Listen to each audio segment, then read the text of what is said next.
Hi friends, வணக்கம். Welcome to our channel. இன்றைக்கி நம்ம கார்டனில் புதுசாக ரோஸ் பூத்துருக்குது. அது மட்டும் இல்லை, இன்றைக்கி நான் கீரையை ஹார்வெஸ்ட் பண்ணியிருக்கேன். 2 வீடியோவையும் பார்க்கலாம். ஃபஸ்ட்டு நம்ம கீரையை வச்சு ஒரு ரெசிபி பார்க்கலாம். நான் ஒரு கடாயில் 1 டேபிள் ஸ்பூன் அளவு எண்ணெய் விட்டுருக்கேன். எண்ணெய் நல்லா சூடானதும் நம்ம கட் பண்ணி வச்சுருக்க கீரையை நல்லா கழுவிட்டு இந்த மாதிரி சேர்த்துருக்கேன். இந்த கீரை நம்ம தோட்டத்திலே பறித்தது. 2 வாரத்துலேயே சூப்பராக ரெடியாகி வந்துருச்சு. நான் ஒரு 3 பாட்டில் போட்டு வச்சுருந்தேன். நல்லா சுத்தமான கீரை, ஃப்ரெஷ்ஷான கீரை, எந்த ஒரு பூச்சி மருந்தும் இல்லாமல் நானே வளர்த்து நானே பறித்தது இது. இப்போ இதை எல்லாத்தையும் சேர்த்தாச்சு. இதை லைட்டாக நம்ம வதக்கி எடுத்துக்கலாம். ரொம்ப நேரம் கீரை வதங்க வேண்டியதில்லை, லைட்டாக வதக்கிக்கிட்டால் ஓகே. இந்த மாதிரி மெதுவாக மிக்ஸ் பண்ணி கொடுத்துக்கலாம். நான் இந்த கீரை கூட சேர்த்து பருப்பு சேர்த்து செய்ய போகிறேன். அதனால் நான் ஏற்கனவே பருப்பெல்லாம் வேக வச்சு எடுத்து வச்சுருக்கேன். பருப்பு கடையிறதுக்கு நம்ம எப்படி வேக வைப்போமோ பருப்பு கடையிறதுக்கு அந்த மாதிரி ரெடி பண்ணி எடுத்து வச்சுருக்கேன். இப்போ இந்த கீரையை லைட்டாக மிக்ஸ் பண்ணிக்கலாம்.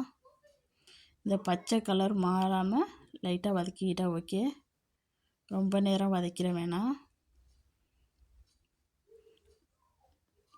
பாருங்கள், இப்போ நல்லா ரெடி ஆகிடுச்சு. இப்போ நம்ம இதை எடுத்துடலாம். நான் எடுத்து இதை நம்ம பருப்பு மிக்ஸ் பண்ணி வச்சுருக்கிறதுல இதை வச்சு மிக்ஸ் பண்ணிக்கலாம். இப்போ இதை நல்லா கலந்து விட்ருங்க. இது ஒரு கொதி வர்ற வரைக்கும் வெயிட் பண்ணலாம். லைட்டாக ஒரு கொதி வரட்டும். பாருங்கள், இப்போ லைட்டாக ஒரு கொதி வந்துடுச்சு. இப்போ அடுப்பை ஆஃப் பண்ணிவிடுங்க. நம்ம சுவையான கீரை பருப்பு கடையில் சூப்பராக ரெடி ஆகிடுச்சு. ரொம்ப டேஸ்டியாக இருக்கும். கண்டிப்பாக நீங்களும் ட்ரை பண்ணி பாருங்கள். இந்த கீரையை தான் நான் பறித்து இப்போ பருப்போடு சேர்த்து கடைஞ்சேன். இந்த மாதிரி கட் பண்ணி எடுத்தோம்னா நம்ம திருப்பி அது முளைச்சி வந்துடும். நம்ம அடியோடு பிடுங்கினோம்னா அது நம்மளுக்கு அப்புறம் முளைக்காது. அதனால் நான் இந்த மாதிரி கட் பண்ணி எடுத்திருக்கேன். இந்த பக்கம் இருக்க எல்லாமே முள்ளங்கி 3 பாட்டில் இருக்குது. முள்ளங்கி நல்லா வந்துக்கிட்டு இருக்குது. இந்த மாதம் எண்டிங்கில் பிடுங்கலாம்னு நினைக்கிறேன். பார்க்கலாம். கீரை வளர்க்குறது ரொம்ப ஈஸி. நம்ம செலவே இல்லாமல் ரொம்ப ஈஸியாக செஞ்சிடலாம். நம்மளுக்கு தேவைப்படும்போது நம்ம ஃப்ரெஷ்ஷாக அந்த மாதிரி பறித்து எடுத்துக்கலாம். பாருங்கள், எவ்வளோ கீரை கிடச்சிருக்குன்னு 2 பாட்டில் கட் பண்ணிட்டேன். இந்த மாதிரி தான் கட் பண்ணணும். எப்படி கட் பண்ணியிருக்கேன் பார்த்துக்குங்க. முருங்கை இலை இப்போ தான் லைட்டாக துளுத்து வருது. நம்ம வாங்கி வச்சுருக்க ரோஸு இப்போ நல்லா மொட்டு வச்சுருக்குது எல்லாமே. பாருங்கள், இதில் எவ்வளோ மொட்டு வந்திருக்குதுன்னு. இது ஒரு பிங்க் கலரு, நல்லா மொட்டு எங்கும் வந்திருக்குது. அதே போல் இன்றைக்கி எல்லோ கலர் பூ பூத்துருக்குது. எவ்வளோ அழகாக இருக்குது பாருங்கள். அதுலேயும் நிறையா மொட்டு இப்போ வந்துக்கிட்டு இருக்குது.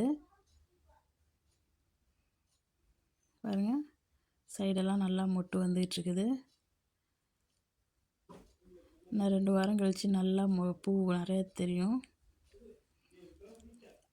நம்ம தக்காளி செடி நல்லா இந்த குரோ பேக்கில் வச்சுருக்கேன். சூப்பராக வளர்ந்து வருது. எங்களுக்கு பூக்க கிளம்பிடும்னு நினைக்கிறேன்.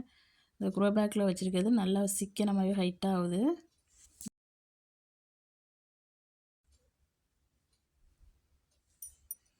பாருங்கள், முள்ளங்கி எல்லாம் கீழே நல்லா தெரியுது ஒயிட் கலரில். இதில் இருக்க செடி எல்லாமே நான் சீட்ஸு போட்டு வளர்த்தது தான். ரோஸ் செடி மட்டும்தான் நான் இதில் கார்டனில் வாங்கிட்டு வந்தேன். பாக்கி எல்லாமே நான் சீட்ஸ் போட்டு வளர்த்தது தான்.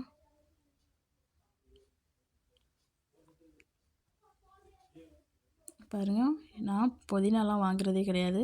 2 பாட்டில் போட்டு வச்சுருக்கேன். எனக்கு தேவையானதை நான் அப்போக்கப்போ கட் பண்ணி எடுத்துக்குவேன். இதுவும் கத்தரி நல்லா வந்துகிட்ருக்கு. இது 2 பாட்டு மாற்றி விடணும். இந்த கீரையும் ஓரளவு வந்துருச்சு.